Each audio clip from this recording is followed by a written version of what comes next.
Hi, Adelia. I would love to learn today about our family enterprise continuity and succession planning vertical. I guess where I'd like to start is why is this important to our families? It's important to our families because it helps you determine what kind of family do you want to be. How do you cultivate your family's readiness for succession and for the continuation of the enterprise that you work so hard to build? Continuity is a primary concern for families, or at least it should be, because it speaks to not just the transfer of assets, but also the relationship and the dynamics between the family members.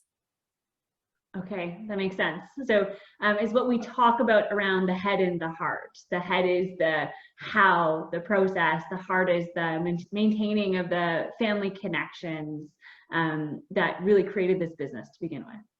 You got it. We consider both the transfer of the assets as well as the family dynamics and how they affect each other, whether it's negatively or positively, and it can be both. It's complex. So what we do in our sessions is we engage with the various family members and we look at what planning they have done already, if any.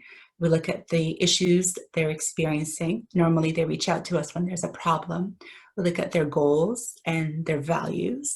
And then we measure that against a variety of tools and techniques, whether it's corporate law structures, uh, tax structures, estate planning, risk structures, and then we see how they match up and how they communicate with their values and what they want to accomplish.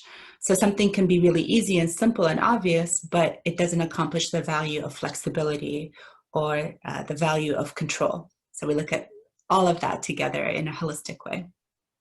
Okay, great. And I know recently we worked with the family. I'd love to learn what that experience was like. It was such a good experience because it tackled an important issue, which is how do you compensate spouses in a family enterprise system? So it was a situation where there were three generations. We'll call the founder G1, and G2 had two sons. And generation three, G3, had four cousins who were all working in the business. And the spouses of G2 of the sons were also working in the business, sometimes full time, sometimes on occasion. And we got engaged because they wanted to know how to compensate the spouses. And their original idea, the spouses were asking for shares in the company. And you can see that there could be problems with that because you set up a precedent that you're giving shares to the spouses. So then the four cousins may want to give shares to their spouses. You're diluting the shares. It becomes more and more difficult to separate ownership from business operations. It becomes muddled because you're giving someone who is a family member entitlement in the business or the ownership structure.